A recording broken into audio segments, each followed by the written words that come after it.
Señoría.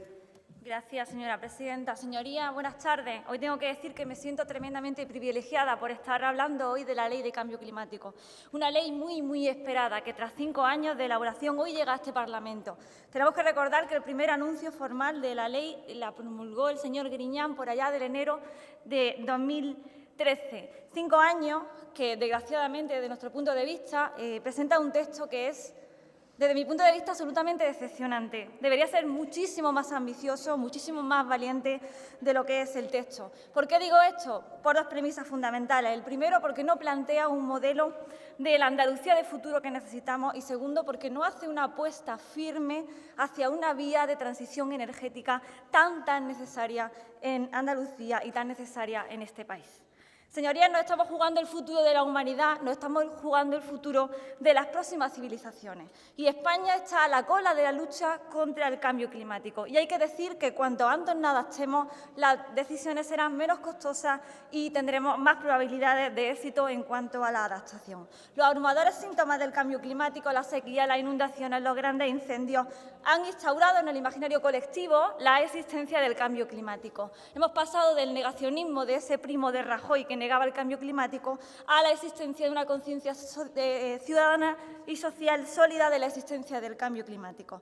Debemos adoptar algo que esta ley dice, y muy bien dicho, la cultura climática, pero ella impone 2 necesidades básicas. La primera, la adopción de políticas de adaptación y mitigación al cambio climático que sean transversales a todas las políticas que se hagan desde el Gobierno de Andalucía y desde el Gobierno del Estado. Y, por otra parte, necesitamos reforzar esa conciencia de responsabilidad compartida, de lucha entre las administraciones públicas, los poderes económicos y también la ciudadanía. Tenemos que hacer corresponsables a todos los actores la lucha contra el cambio climático. Las políticas climáticas, por tanto, deben ser ese eje neurálgico que debe estar instaurado en el discurso, que ya lo está, pero ahora hay que trasladarlo a la acción política de una forma contundente. Nosotros creemos que la lucha contra el cambio climático debe ser una política tan prioritaria como otras políticas, como por ejemplo el cumplimiento del déficit o el techo de gasto. Y frente a lo que tenemos que hacer está la paradoja de lo que estamos haciendo. ¿Qué estamos haciendo, señorías?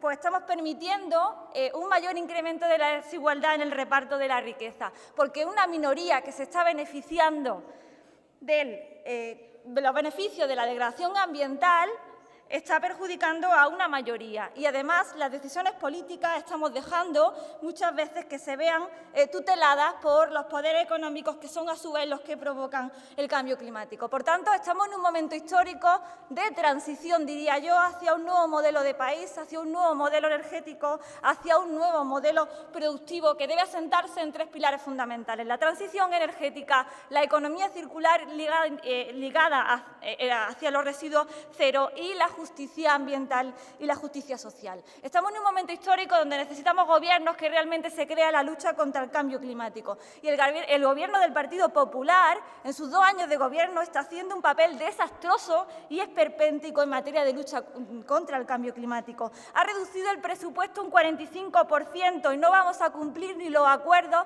de París de 2015, que son acuerdos de mínimos, como nos dice la comunidad científica. Y estamos también en un momento histórico. ¿Para qué? Para prohibir las puertas giratorias, porque, señorías, no puede ser que exministros y expresidentes, tanto del Partido Socialista como del Partido Popular, se sienten en los consejos de administración de esas grandes empresas energéticas, porque esto impide que hagamos políticas valientes, porque impide luchar realmente contra el cambio climático.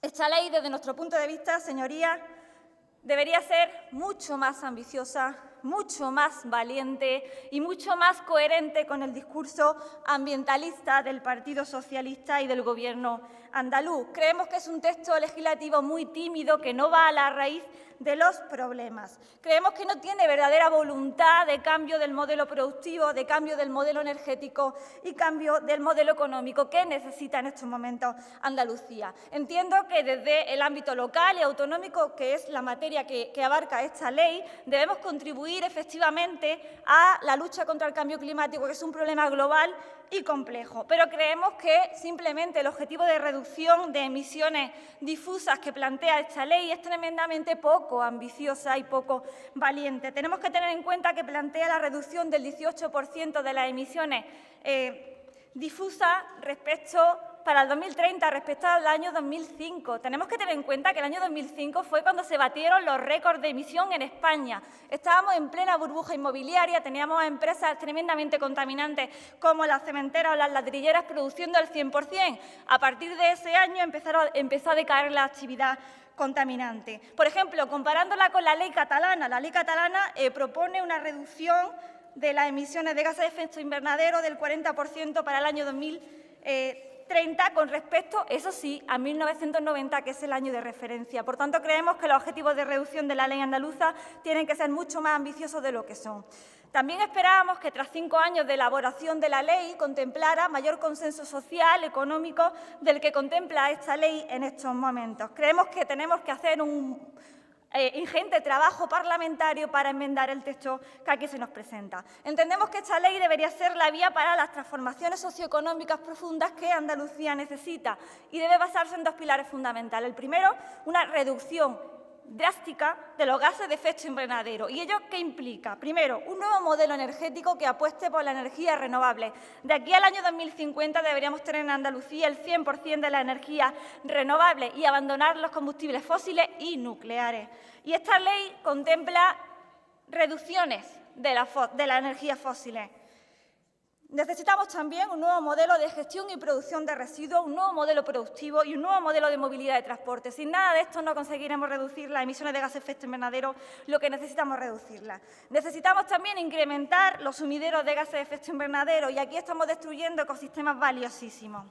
Necesitamos también una ley que contemple los presupuestos de carbono por sectores y que sea valiente y se atreva a hacer una huella de carbono de la comunidad entera, de la comunidad andaluza. Entendemos que el cambio climático también es una oportunidad para generar empleo, nuevos nichos de mercado y esta ley lo deja a un lado. Entendemos que esta ley debería haber apostado más firmemente por el autoconsumo de las renovables y por la soberanía energética, apostando por una transición energética realmente efectiva. Ya sé que me dirán que la parte de estas competencias están instauradas en el Gobierno central que controla el Partido Popular y el presidente Rajoy. Yo les digo que hay que echar al presidente Rajoy si realmente queremos apostar por una lucha efectiva contra el cambio climático.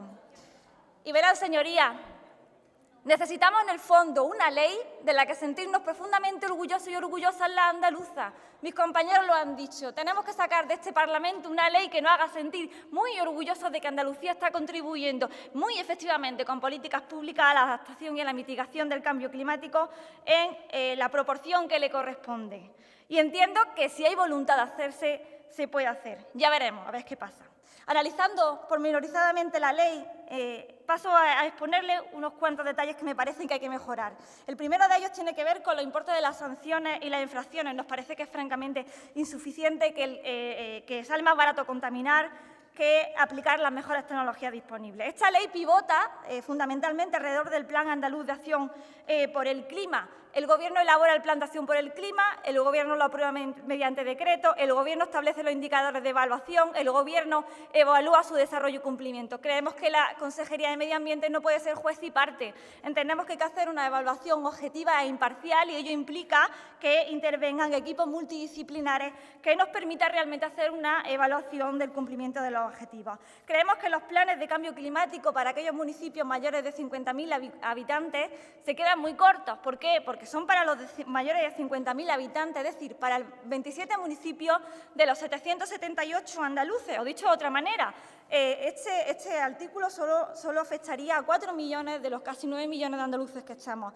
Por otra parte, esta ley no hace referencia a las medidas de adaptación y mitigación del cambio climático en el medio rural. Se vuelve a olvidar de la otra mitad de Andalucía. Entendemos que el sistema que se ha utilizado para evaluar las entidades públicas y privadas que entrarían dentro del sistema andaluz de emisiones registradas en base solo al consumo eléctrico es un parámetro que queda poco objetivo y que deberían introducirse otros parámetros de evaluación, como por ejemplo el de consumo de materias primas o generación de residuos.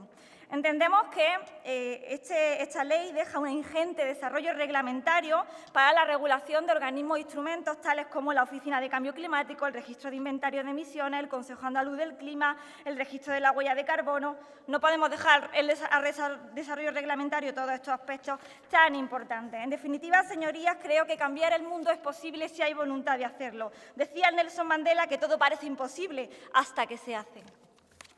Gracias, señoría.